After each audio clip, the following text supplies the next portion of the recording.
My name is Sue Ingvalson, Mathematics Specialist at the Minnesota Department of Education. We welcome you to this series of webinars put on by MCTM and the Minnesota Department of Education. And we're going to, hopefully you all, we had some audio issues last week, but hopefully you can use your phone if you're having issues on your computer. I'll introduce Jessica in just a minute, but for if you have chats or questions, please go ahead and record them in the chat. And if it's appropriate, we'll interrupt Jess to ask her. Otherwise, there will be time for question and answer at the end of this webinar. Joining us today, who you also heard speaking, was Courtney LaRoche, president of MCTM. And she'll come on at the end and give you a little bit more information as well. So welcome, we're gonna get right into the webinar. And we'll go over the upcoming webinars at the end. So at this point, let's turn it over to Jessica Strom up in northern Minnesota. All right, thank you. So I would highly recommend for you guys to get this bit.ly and put that somewhere safe that you can get to this presentation. Otherwise, there's a QR code. I purposely make my presentations to also be kind of like a handout. So there's links that you can use and just different things for you to be able to reference back to later if you want to. So please, here's your bit.ly or the QR code. As Susan said, my name is Jessica Strum. I'm a math teacher. This is my 17th, I just finished up my 17th year, and I'm also currently now the MCTM High School VP. My email is there at the bottom. Please feel free to email me at any time. I love to visit about this kind of thing, and if you ever want to follow up with questions or even just to visit about how to make things work, please feel free to email me, or you can also find me on Twitter with @strum_win. So I did more of an intro last week on who I am, where I'm from. So I teach at the Winnie Mac School District in northwestern Minnesota, just a little school of 450 students, K-12 in one building. We are, for the purposes of today, I just want to share my technology here. We do have one-to-one Chromebooks for our 7th through 12th graders.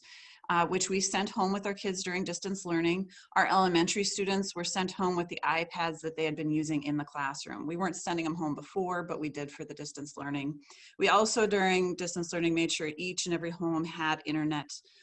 We didn't want that to be set back. So that was something we were able to do, and I realized that's not always something you're able to do with either of these things. Just being the small district that we are, it was something we could do. The other thing I want to say, so this is a picture of me at the very end of distance learning. It was a pretty emotional weekend for me, pretty emotional week. But I took this picture because this was kind of the capstone of distance learning for me. And I'll talk about it more later, but my seniors, I had take their test on Explain Everything, and it was pretty amazing thing to watch when they sent me their videos. So I'll share that with you, but I also want to say that what I'm going to share today is my experience with distance learning and how I tried to do the thinking classroom using distance learning within the distance learning model. I use certain programs, we had certain technology. I'm not here to tell you that these are the programs that you should be using or that they are the best. It's just the ones that I found that worked for me. If you do have any suggestions, because I know that just because it worked for me doesn't mean it's going to work for everyone else. So if you know of a program that does the same type of thing as what I'm saying, please feel free to share it in the chat for others. And I really highly suggest that you check out what it is that's available to you and what works for you. And I'm not going to be able to answer, I'll answer what I can, but as far as technology goes, I don't know all the programs out there. It's not what I spent my time doing. When I found something that worked for me, I spent my time on that program. But I think this is a really good place for all of us to work together to come up with solutions if people are struggling finding something that works for their district. So please utilize that chat window to do those things also. Because I am not going to sit here and say that I am the expert at this, because I'm certainly not. I just want to share what worked for me and hopefully give you an idea at what can work for you. So my goals today are that we are going to learn ways to use the thinking classroom in the distance learning or the hybrid learning with physical distancing. Also that we can find ways to make it work even maybe asynchronously somewhat, and we'll explore that later. So just a reminder, you know, I'm seeing a lot of stuff when I look at Twitter and things like that is now, as we're looking at still doing distance learning, we almost have to, this is what I'm seeing on Twitter, not what I'm agreeing, but we almost have to go back to that direct instruction just because it's so difficult to be able to have student discourse. And, you know, and people are really upset about that. They don't want to go back, but how do you not go back to just, here's a video to watch, now do these problems? How can we still do the things that we've been working so hard to go to with teaching math lately? Again, you know, we're still trying to get the technology to kids. We're still trying to make it so that everybody's on an equal playing field. But again, I was really, really determined last spring that this was what I did still somehow, that I still was able to do this with my kids, just like we talked in the last session. So what we're going to do is, if you remember this visual that we looked at last week in detail, what are the things that we can do here while still distance learning? I've decided actually to walk away a little bit today from this visual and instead use this one, just because this is really busy, which is difficult to look at on a small screen. But what it does do is it gives more information and detail rather than that other one that was very, very limited in its wording. So which one of these can I still do while distance learning? And I'm going to talk about my experience. What was I still able to do while distance learning, and how was I able to do it? So breaking it up a little bit, remember this first line is that first year. What are the three main things that you have to be able to do for it to be distance, or to be the thinking classroom? So as I looked through these, number one, begin with a problem. So we have a good task, we have a good problem that we can use. And you know what, that has nothing to do with where the kids are and where I'm at. I can have good problems, I can still do that. So I'm not worried about that, I've got that under control. So number two, the visibly random groups. That one is, okay, so visibly random was what we focused on last week. But really, I also want to make sure that we focus on the fact that, are we grouping kids? So can I group kids together in a way that they can work together? And then can I do that where it's visibly random? I managed to do that myself using Zoom and the breakout rooms that they have in Zoom. And I will go through that more in detail. But so I was able to do it randomly, and I was able to group them together where they could work together, just like before. As far as standing, I don't know what they did. I'm guessing they weren't standing at their computers, but they were at least grouped together. I also have the number three, the vertical non-permanent surfaces. That was one thing that I had to do a lot of exploring in. I like to use something called Explain Everything to make my own videos for the kids, but that's a pricey thing to do. So one of my friends, who's a big Google person, told me about Jamboards. They had just kind of happened upon it and said, you should check this out. And I fell in love with Jamboards, Google Jamboards, and it's free. Now, a lot of people think it's paid, but it's actually free. The paid part is you can actually get like a smart board, but they call it a Jamboard. So you can purchase that device to be able to put the Jamboard up on. But really, Jamboards on the computer work just like Google Slides, except you can write on them. So it's like a whiteboard, and it's free to use. So this is what I used with my kids to be able to do their work. It had some setbacks, but it did what I needed it to do. And the big thing I needed to do was write. I needed kids to be able to write. I don't want them to be typing their math. That's a waste of time and just frustrating.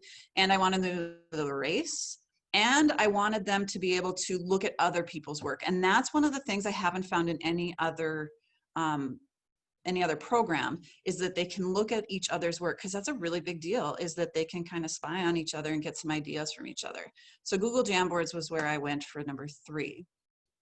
If we look farther on into the other things, so this is year two, you know, he said, you know, year one, we do those three things and make sure we get those under control. Then when we're ready, we move on to these in year two. So giving oral instructions. Could I give oral instructions to the kids? And yeah, I could definitely do that because I was using Zoom. So before I would send them to the breakout rooms, I would tell them what I want them to do. And you know, it was oral, and they got that there. Number five, defront the room. Well, you know, to be honest, there's no room anymore. So I don't really need to defront it. They're already in space and there's no front. Number 6, answering questions. So this got to be a little bit more difficult to be able to answer questions, but when you're in a breakout room, you can actually click on a button that says, ask the presenter for help or whatever it says. But you can click on that button and then it'll come to me saying, hey, breakout room number 3 needs help. And so then I can jump in there. So yes, they can answer questions. We also got to the point, because it was a little bit time consuming going back and forth, that I would always keep an eye on all the Jamboards so they could write a question on there and I could answer them on there also. So there was a lot of things that I could make work. It wasn't perfect. It wasn't as smooth as being in the classroom and walking around, but it was something I could still do within the breakout rooms. Hey, Jess, I don't want to interrupt you, but just No, you go ahead. With the Jamboards quick. Can you just speak to how kids use that in terms of someone said they loved them as well and they were using the mouse or the computer touch pad and that gets kind of cumbersome. Did you have any ideas in terms of how you had students use those? Yeah, so I did have people that could not, like, you would have a group of 3. I tried to just keep with my groups of 3. And so there was kids like they couldn't use their touchscreen was broken, or another kid, didn't have a mouse, so they're using their finger. And it was annoying. They got over it. Somebody I know was writing on their mouse pad. They're using the mouse pad to write on it since their touchscreen didn't work. One thing I found, and it typically worked out fine with the 3 that I had, when we look at the thinking classroom and the kids working on the board, technically you only want one person writing because it encourages that discourse between the kids. So when I came to a room and found out that someone was having technical difficulties, it was like, okay, well then you're not going to write. You're just going to make sure you tell people what you want them to write, who in this group can write. And then we kind of went from there with that. It's not a perfect answer to that, but yes, there are some technical difficulties. One of my suggestions to my kids this year will be, when you're school shopping, please get yourself some styluses to work with. And again, we had Chromebooks that had touch screens, so it made it easier to do that. If you don't have that, I'm not sure the answer on the technology part of it. Okay, thank you. Yep. The building autonomy, so this is just part of your teaching. You need to teach them how to work amongst each other and with each other. But as far as also, part of the idea is that they're not coming to you all the time for questions. They're being able to get help from other groups and help from each other. And so this is where my Jamboards came in really nicely, because they could look at each other's slides and jump between them. And my kids did a lot of that. It was really quite interesting to watch them jump around. And I'll show you how you can watch that in a little bit. So that's one of the things I liked about Jamboards. Without the Jamboards, I'm not sure about the autonomy as far as getting help from each other rather than just the teacher.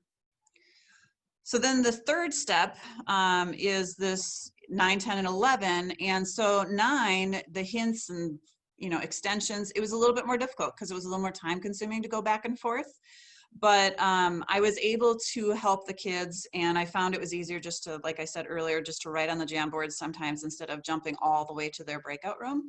But it worked. It was okay. So between my Jamboards and the Zoom breakout rooms, I was able to go back and forth between them to help with progressing them on. As far as leveling to the bottom, so I would always debrief. Sometimes I would debrief in the middle of a problem and bring everybody back to the main Zoom and talk about it and then send them back to their breakout rooms.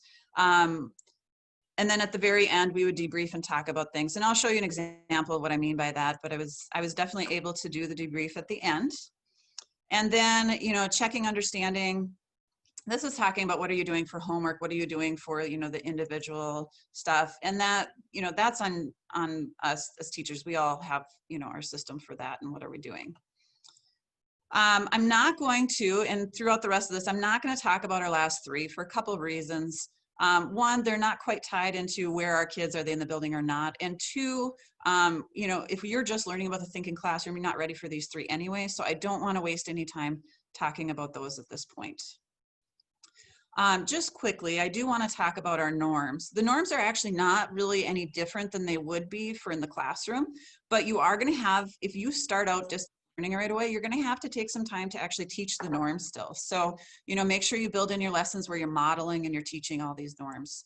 The first thing I have to tell my kids, and the thing that you guys need to hear too is you're going to join a slide. We're going to do a practice one. When it's time to join the slide or the Jamboard, you're going to pick the one that matches the number of your breakout room. So this is something I had established with the kids. So if you're put in breakout room 3, it'll tell you that. It'll tell you what breakout room you're on. And then that means you're going to go to slide 3. I did not want to have to label all these all the time. It's time consuming and not worth it if you can just establish this. So whatever breakout room you're in is what slide you're going to be working on. Sometimes kids forget that and just start working on the first slide, but the kids on that slide tend to quickly tell them to go away by writing go away on there.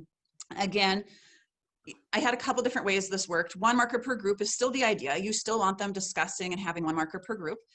But if for some reason, sometimes they want to be able to explain themselves and it's hard to do sometimes while they're on Zooms. So they might then use a different color. So I tried to get my kids, if you are going to write, please write in different colors just so we can see kind of what's going on and who's talking. But we kind of try and keep the same thing. If you want something written, have someone else write it in. The idea is to keep everybody involved. So everyone has something to offer, so make sure everyone's included. And so if you're noticing that Sam isn't participating, maybe you could be like, hey, Sam, could you write this next part and get that done, get them involved that way. And so this is something you have to train them to do. You have to model. But then also you want to make sure everybody understands before you move on. And I still did my same teacher moves. I might get into a group and I'll ask a certain student, what can you tell me about this? And I'll go around the group to make sure I ask everybody to make sure everybody knows what's going on. As far as I'm going to interrupt you quick. Yeah, please. Just a quick question about, were your students familiar with Zoom and Google Jamboards prior to distance learning? No. And any modifications or adjustments you would suggest for elementary age students? Okay, so my students were not familiar with either Zoom or Jamboards. They picked up very quickly. I will say our first class was just about getting used to Zoom and Jamboards. So it took a while. So don't expect to get curriculum done on your first time. Have some other ideas of what you can be doing just to get them used to that and make it useful.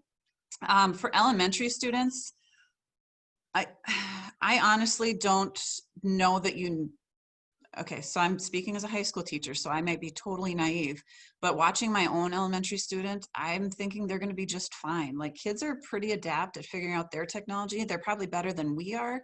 And I really think that they'd be just fine doing that. I have a video showing that I'll show in a little bit. And I had 1 elementary kid and 1 middle school kid on there. And it was their first time working with me and they did just fine. I think, in the elementary, I would imagine it would take longer to get them to that point, but not too much longer.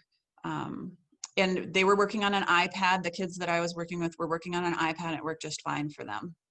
So do you guys have something that you're worried about with the elementary that we could look at?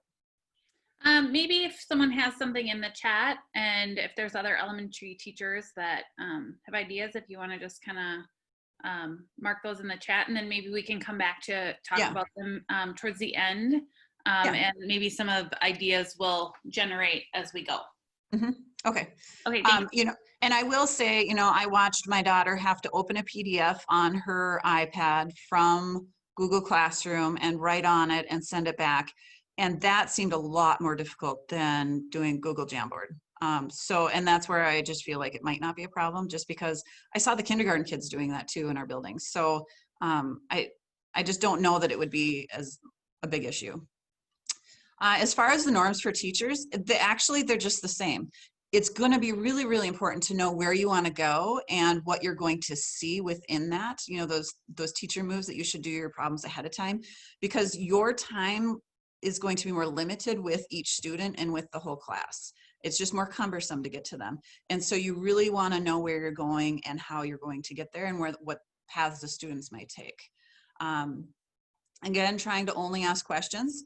In reality, you might end up having to be a little more direct with some of this just because of your limitations, but I still really try to just ask my assessing questions first and then follow with advancing questions. I work really hard to still do that.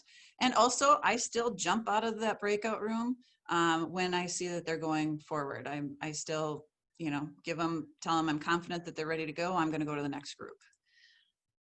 And then also you still need to consolidate at the end. So you want to make sure that you're watching and thinking about how you're going to do that in your progression. So I'm going to go more in depth with the 3 first things in the thinking classroom so that we can look at those main things and make sure we can cover them. So the vertical non-permanent surfaces, what's typically our whiteboard. I really liked using the Google Jamboard. I will tell you the other things I looked at. Google Slides I looked at, but quickly got rid of it just because you can't write. The AWW app. I've heard people talk about how they like using this. I might need to find them and ask them more because I tried it with my class and it was a miserable fail. It did not allow kids to go from, like I tried to set up different slides for each group, but as soon as one person went to the second slide, everybody else was thrown into that slide. So nobody could just do it on their own. They were all forced to do the same thing together, which didn't work very well for me. So I don't know if I was doing something wrong or if it's because I wanted different slides per group that it was a problem. Maybe the people who are using it otherwise just used one slide, but that wasn't really what I was interested in. So I just did not find that to be feasible at all. And then explain everything I really like. And it's also a lot of money. So like know that ahead here, explain everything. You can get $1 per user, but if you want a video record, if you want a video record, it's $1 per user. If you don't want to record at all, then it's free. And it's a web-based, but it works better on an iPad because that's what it was built for originally. They're still developing it for the web-based, so you can use it on other devices. And you can use it right now, but they're still working on improving it. Explain everything. What I like about it was that, you can have your different slides, you can write on it, but it actually has its own voice. So if I gave you the code, you and I could go on to explain everything, shut down Zoom completely, go on to explain everything, and we could talk to each other within the app itself and write and do everything. The only thing it doesn't have is it wouldn't have a video of each of us, which is perfectly fine. So I really liked Explain Everything, and I used it for an assessment with my college kids, which worked out really nice, and I'll share that with you after a bit. But the thing I did end up using was Google Jamboard. And so this is what Google Jamboard looks like. It's a very simple program, okay? Much simpler than Google Slides. You see you don't have a lot of stuff here at the top. But if you look at the left here, here's our simple tools. So we've got the pen at the top, then you've got an eraser below it. You have the select tool with your mouse. This one here with the square, that is our sticky notes, which you see the yellow ones over on the right. I use sticky notes as kind of a manipulative. You can insert a picture, and at the bottom is your laser pointer so that you don't write on it. You just can point something out and not actually write on it. And that is pretty much what you've got. At the top here, you can have multiple slides, which is what I really liked. So this is where I talked about what slide you're on. So right now we're on slide 1. Now you see this little arrow here at the bottom. If you click on that little arrow, it's going to drop down and you're going to be able to see all their slides. So I would have this open as a teacher and I would watch them in their process. So I could keep an eye on where are they at. Has it moved? If it hasn't moved, I need to jump in that breakout room and see what's going on.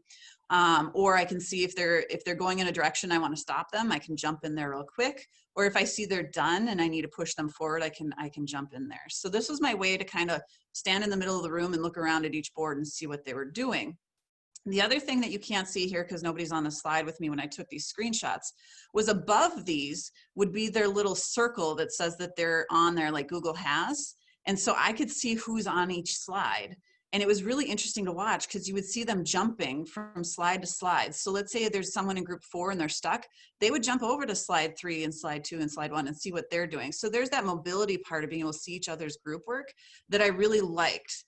And I didn't realize how much they were jumping around until I really started using this feature of looking at them all at one time, and you could see them jumping around.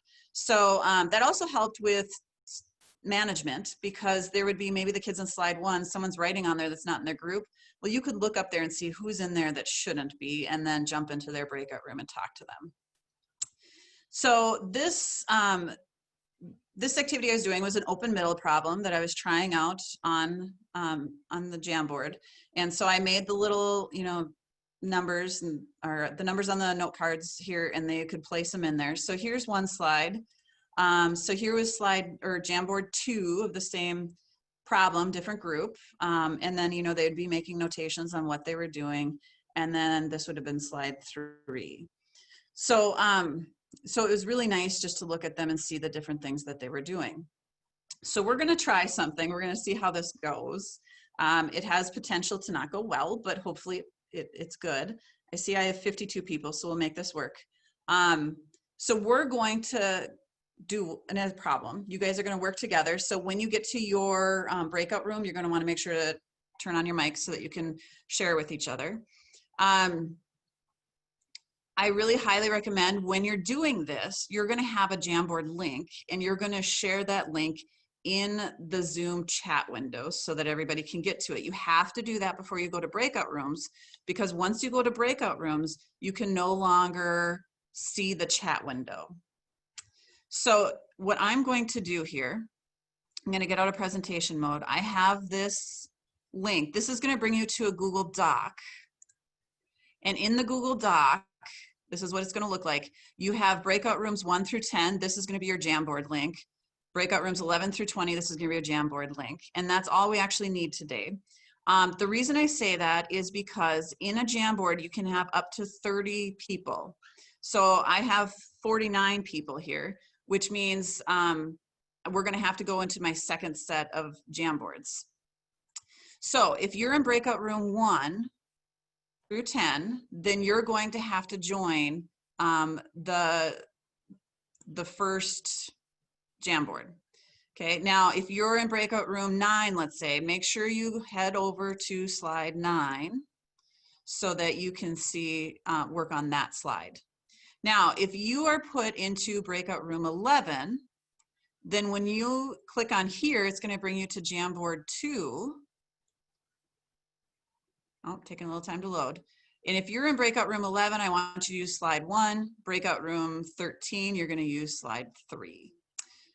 So I'm hoping that makes sense. So what I'm going to do is I'm going to share this link here. And don't join the breakout, or don't join any slide yet, because you don't know which one you're in until I put you in breakout rooms. It's actually kind of the tough part about all this.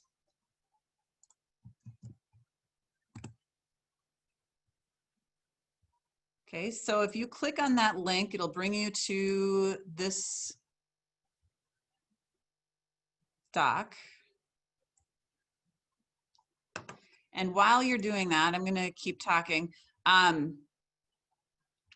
When you're in your breakout room, if you need something from me, there is going to be a button where you can, like, I don't even remember what it says, but it says something like ask a question to the presenter or something along those lines. If you do that, it'll show up on mine and I can join your breakout room.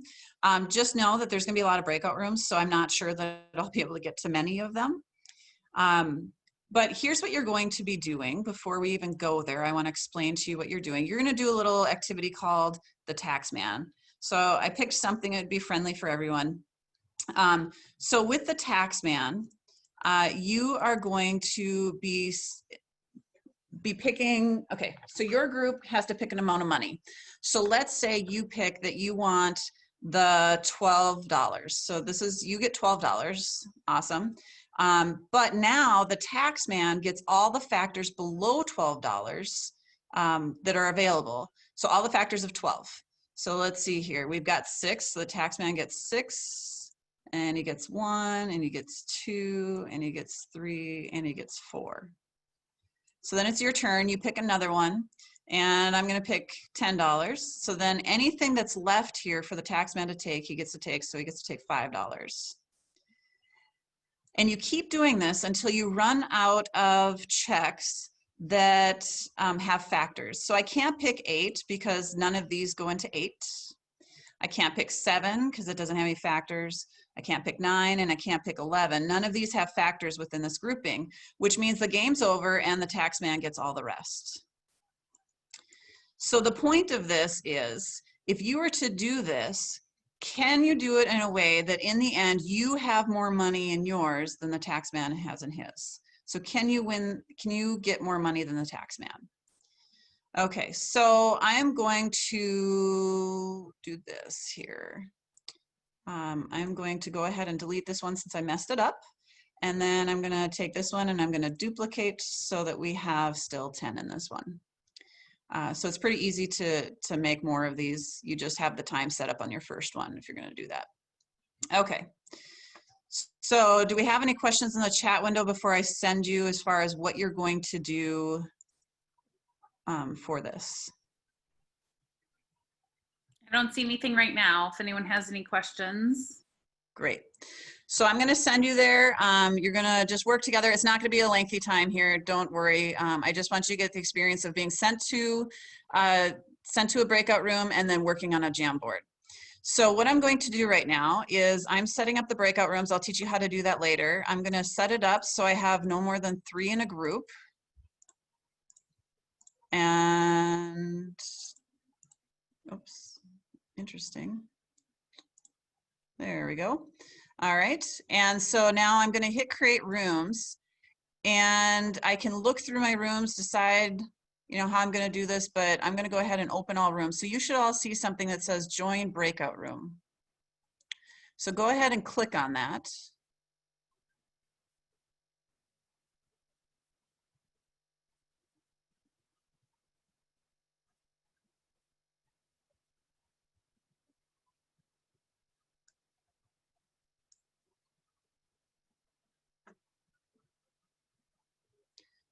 So for those of you who haven't gone yet, you should have a little button that says join breakout room.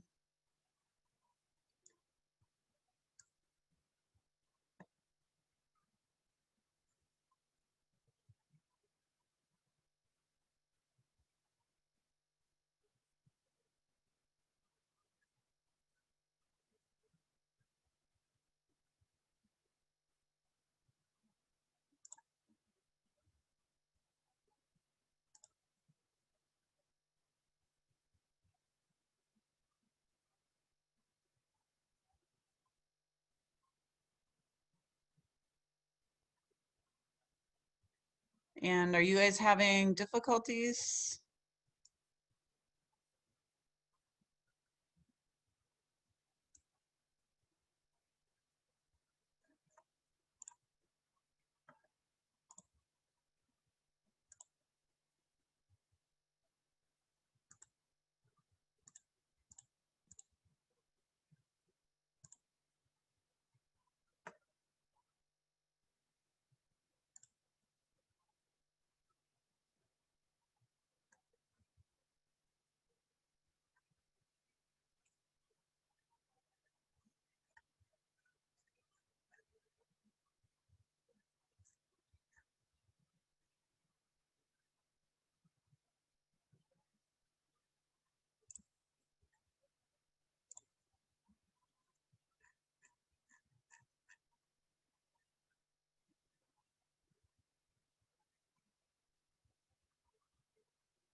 All right, welcome back, everyone. There's a lot of people, so it's really difficult on my end to even try and get into breakout rooms. Basically, what I was doing while you guys were on there is I was watching this and making sure that people found their pages. I know there was some technology issues here and there. I was trying to, you know, jump in where I could, because I can't jump into all your breakout rooms with time limits. You know, I was trying to just kind of watch and see, could I give you maybe a hint? So I throw this, they said, we won, we've got it. So I asked, can you get a higher value? So just trying to just trying to give some scaffolding, some pushes to people to get going. But then I saw this group wasn't doing anything, and when I looked, there was only one person there. So I jumped into their breakout room. Turned out they had technology issues. They fixed it themselves and were working on a different place. So you know, so you're able to kind of watch without having to be right in those breakout rooms every time. Okay, so I'm going to go back here. Now, what would I normally do? I would normally try now at this point, you know, to do a little consolidation. Because of time, I actually need to get going. But, you know, asking extra questions, consolidating. So what you saw was my breakout rooms that I did in Zoom. Since we're all in Zoom, that's what we're using. I'm excited to hear that Google Meet is coming out with breakout rooms at some point. They've given no date whatsoever on when that's going to be that I've seen, but I have confirmed that they are working on doing breakout rooms in Google Meet, which is good because I know not everybody can use Zoom in their schools. So by the way, when I'm setting up a breakout room, this is what happens. You don't get to see this on your end. So I did some screenshotting. You know, I have 4 participants in a room. How many rooms do I want? And it'll tell me, you know, what's going to happen. When it says automatically, that's the random. If I really wanted to control it, I could manually set it up. So once I started hitting the number of rooms, so I hit 2 rooms, now I'm going to have 2 participants per room. So I don't even have to do the math. Don't tell the kids that, but you know, we're kind of excited about not having to do that on the fly. So it'll do it for us. Once I set them up, before I sent you there, it'll tell me who's in the room, and maybe this isn't a good combination. And so I can actually change it and move people around. So if I put my cursor next to the person's name, I can either say move to another room. So when I click on it, I can pick which room, or I can say exchange with this other person, which is really nice. What I found this to be extra nice for is if I have a para in the class, which I did a lot of times, I'm going to strategically put them in a certain room. So it allowed me to move them around before I sent everybody. And then all you do is hit open all rooms, and that's when you guys get that notice to go. Once I've sent you to your rooms, now I can look at the breakout rooms and decide which one to join by clicking on that. And once I'm in a breakout room, so during this time I was in this breakout room, you can see me right there, and I want to leave, I just go ahead and leave that breakout room. When it's time to be done, like when I brought you all back, I clicked on, bring me back here, I clicked on close all rooms. Of course that thing comes in. So at the bottom down here, it says close all rooms button. And when I did that, then it brought up this, that then told me how many seconds it was going to be until you came back to me. I thought breakout rooms was only if you had a paid version of Zoom, but it's for any version of Zoom. You just have to turn it on. So if you don't have breakout rooms as an option, what you do is go to settings. So when you go to your account, you just go to settings, and then you scroll down until you see in meeting advanced, and then you'll see breakout room, and you have to turn it on. And then you have the ability to do breakout rooms even if you don't have the paid version of Zoom. If you're on Google Meets and they don't have this update done, one of my colleagues has put together a workaround that he feels works really well. Not as easy as just clicking on the buttons in Zoom, but it's a workaround that you can still do it in Google Meets. You just have some prep work beforehand to do it.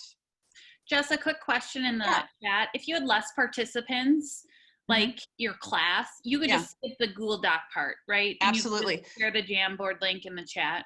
Yes. So my Google Doc was a workaround for how many people were going to be here. So I normally just in my lesson plan, I just have the link for the Jamboard and they go straight to the Jamboard. Yes. Jamboard has a maximum of 30 people in it. So if you have a class more than 30, you are going to have to do 2 Jamboards. Yes, I normally just do the Jamboard link. So I am going way longer than I had planned. So I'm gonna try and fit what I can that's really important here. For my synchronous class, this is how I set it up in a Google slide.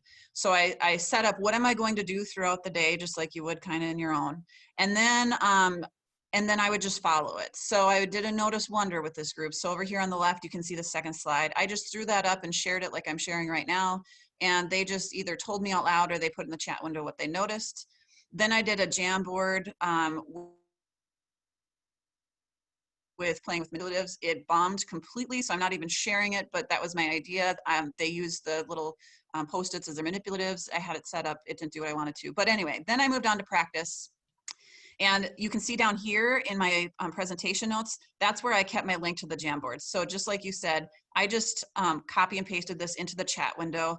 I made sure they're all in the Jamboard first. And then after they're in the Jamboard, then I would send them to the breakout rooms. But that you really want to make sure they're in the Jamboard first, because once you go to the breakout room, you lose any stuff in your chat window that you would have had before. I found one group really liked it if I just emailed them all the Jamboard link instead. So that's what I would do. I'd email it to them at that point. They'd open it.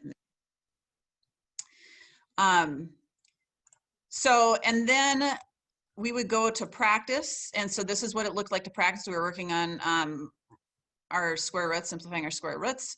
And what I had to do during this lesson was, it wasn't going very well. Like, this was thinking classroom, and the point is to give them something to try on their own before I tell them anything. So they were working on it. It wasn't going very well. So then I would bring them back to the whole group.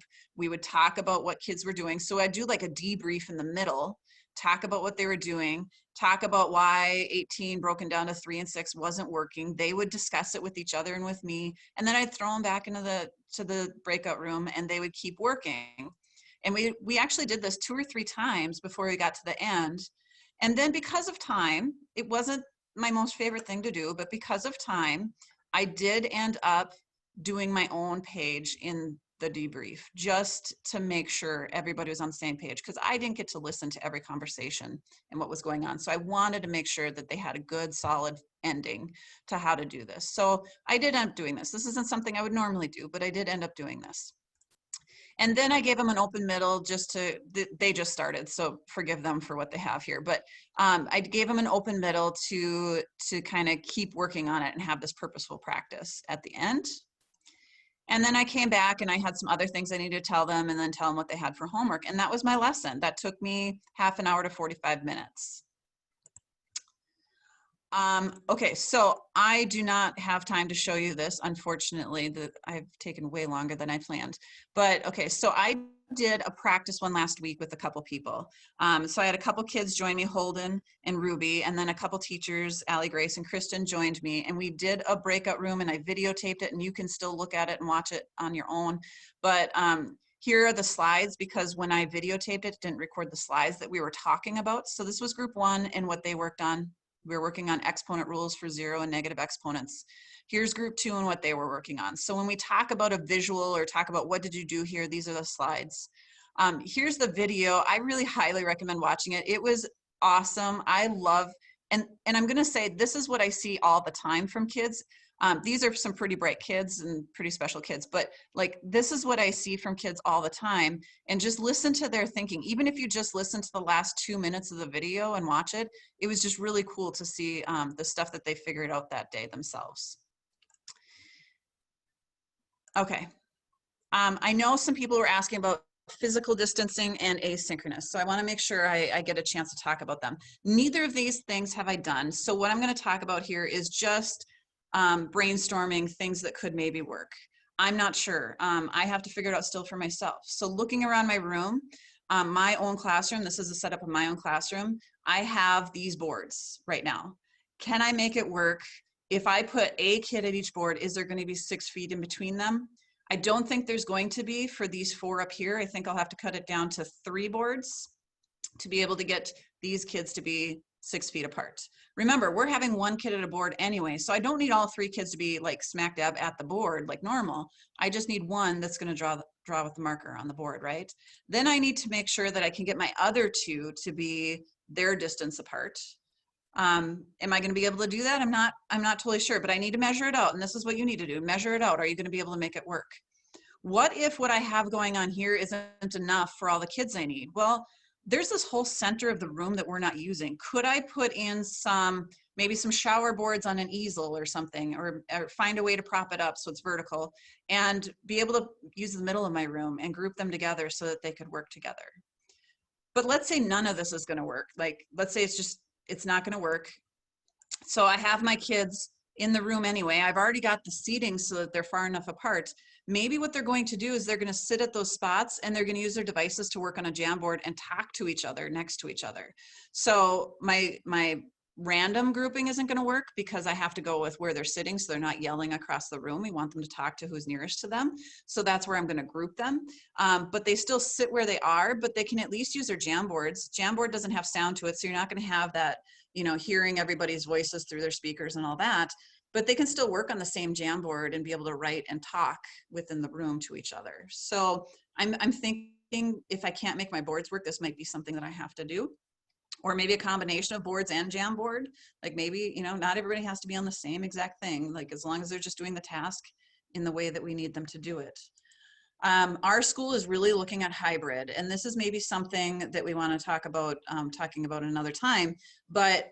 Can you just describe what you mean by hybrid, just so? Yep. Okay. So half of my students will be in class while the other half will be at home. And the way we're looking at making it work is the other half will be at home on Zoom and Zooming into the class. We are purchasing devices called Owls that have a speaker and a camera on them, and they're in the middle of the room, and they have a 360 camera. So they can see if I want them to face a certain board or a certain group or whatever, it can go around and it can follow me. So it just makes it really seamless. And so what I would do is I would have, when it's time to work on a task, I would have kids at the boards, because now I'm gonna have a lot less. I can make it work. The kids can go to the boards and work in their groups, properly spaced. And then my kids at home are gonna be on Zoom already. So I can already do my breakout rooms and my Jamboards. Like I can send them there already and they can do that. So it's gonna be some getting used to. It's gonna be a little bit on my end handling all that, because I'm going to not only be monitoring the kids in class, but I'm also going to be monitoring the breakout rooms. But it's a way that I can still make this work. It might not be a daily thing though. Like you have to remember, like I try to do this, you know, I try to do the thinking classroom, you know, 3-4 times a week, but maybe I can't do it that much during this time if I'm doing hybrid, just because it is so much. But I'm going to really try and make this work. Again, I haven't done it. I don't know that it, you know, that it'll work or not work. I'm just going to really, really try it and try and make it work. Asynchronous is, you know, the one that is going to be difficult. I can't make it work without technology. So I'm just going to put that out there. If you're being told you can't use technology, I don't know how to make it work. But can we make it work otherwise? Like, I think I can do, okay. I don't know what happened there. That kind of glitched on me. Okay, so we can do the problem, of course. Can we do visible random group? Can you get your kids grouped together asynchronously? Like, it depends on what asynchronous means for your district and what their restrictions are. But in talking, I was called May Vang Swanson, who is in the St. Paul School District, and she talked to me about what they can and can't do. And so that's kind of where I'm coming up with some of the stuff. She had some good ideas. So can she group students together? You can. But you can't necessarily do it like they have to be in class at 9 o'clock. Maybe it's a couple students who have been grouped together and they work on when can they get together on technology and work together. Of course, you have to be worried about age limits. You know, do you need parent permission? Maybe that's worth it. On that first week, you're getting parent permission sent in so that you can do these things. Vertical non-permanent surfaces, explain everything costs money, and if it's asynchronous, you really want them to videotape it so that they can send it to you. So maybe not explain everything unless your district has tons of money sitting around and wants to spend it on your students. But if you do Screencastify, which is a free extension on your Google browser, or you do QuickTime on your computer, or I've been told on iPads there's a way to be able to record what you're doing. And what I like about these things is not just recording your screen, but it's recording also your microphone so it can hear you talking. So maybe kids actually, you know, one kid is on the Jamboard, well, they're all on the Jamboard, but one kid is on there and they're going to Screencastify it. They're going to videotape it, and they've got the other kids on the phone so that you can hear their voices also. It's not the best thing in the world, but you know, it might be what makes it work. And then you can use the Jamboard amongst them to do that. So this right here is my asynchronous with explain everything. I'm not going to show it, but you can hit play. What I did, and I apologize, I skipped through. So you're going to see me at the bottom clicking and skipping through, because the point isn't what they're saying mathematically, but just that you can hear these kids talking. These kids, I laughed, I cheered, you know, it was like watching TV for me. I was like, no, don't do it, don't do it. And this is one of those groups. Like, they were so lost at the beginning of this problem, and it was painful for me. I was saying, don't do it, don't do it. And yet at the end, you hear them all of a sudden going, oh, you guys, this is what we're supposed to do. And in the end, it ended up, they knew what to do. This is an assessment. They knew what to do. They just were down the wrong path at first. And it was just really amazing to watch. And so I wanted to give you an idea of what is it when kids work together and they videotape themselves and send it to you. So, so I skipped through it, so it wasn't too long, but you can get an idea of what that looks like videotaped. As far as, you know, if you're doing screencastify in a Google Jamboard, we came up with an idea for a lesson plan. So it's a video giving directions. So you're giving them a video so you can do the verbal directions and what are they going to do. Then you tell them what groups they're going to be in. Each group finds a time that they can either work together and videotape, which is what my kids did with the assessment. They were doing it on Saturdays and Sundays and all that. They chose when they were going to work together. Or maybe you want to run it like you have different sessions, like I'm available this time, and this time, and maybe 3 groups can join you at one time and you can run it like we talked about already synchronously. But they're choosing the times that they can meet with you. So you're not meeting with each group individually, but you're doing multiple groups that can meet with you. And then also you can run like office hours. So maybe you have office hours for them to be able to ask you questions, or that you're working on answering questions if you watch their videos. May suggested, you know, when you look through and you think about what are these problems going to be like and what are kids going to do, maybe you can have a hints and extensions video that they can watch when they get stuck. You know, you tell them, hey, by the way, if you get stuck, why don't you watch these hints and extensions video that I put together or whatever. And then at the end, you can create a debrief and you can send it out to them at the end. Maybe it's you doing the problem or you talking about what you saw and explaining it.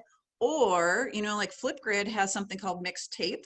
May was telling me about this, that you can pick different videos from the kids if that's where they're submitting them is into Flipgrid, and you can piece them together and make a mixed tape of student debriefs. And then of course they can still look at their meaningful notes. So as far as the rest of these, you can do oral instructions. There's still no room. You can answer questions. You can do your meaningful notes. Can they look at each other's stuff? If you put everybody on the same Jamboard and they can look at different ones, yes, they can. Otherwise, unless they're calling each other and talking, they're not really being able to do that autonomy and looking at each other's. So one idea May told me that was really great was, and I'm blocking it with all these toolbars at the bottom, but anyway, one idea was to have students record a 1-minute debrief. At the end of their task working, they put together their own 1-minute debrief, and then you can put together the mixed tape of the ones that you wanted to do. You know, level to the bottom, that's the debrief, and then checking for understanding you can still do. Okay. I had originally planned on doing, being able to look through these other examples that I had and being able to explain some reasons why I did things, but we are already at 10:30, so I want to honor your time. So we're on this slide.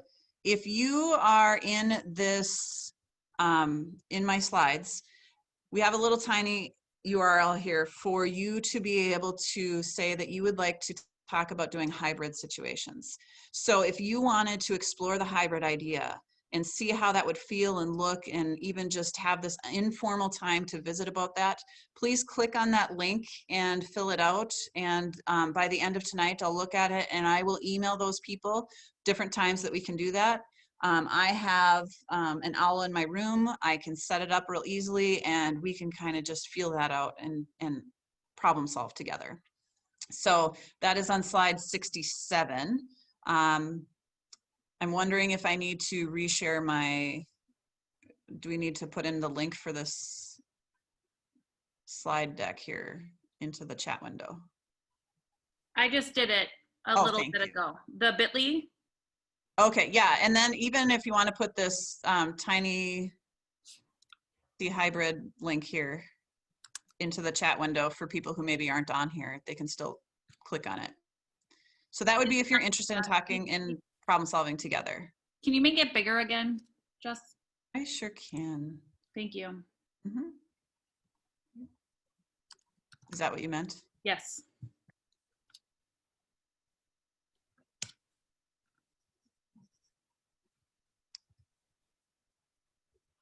Okay, so as far as the formal presentation, I'm done. I don't know, is Courtney, are you taking over?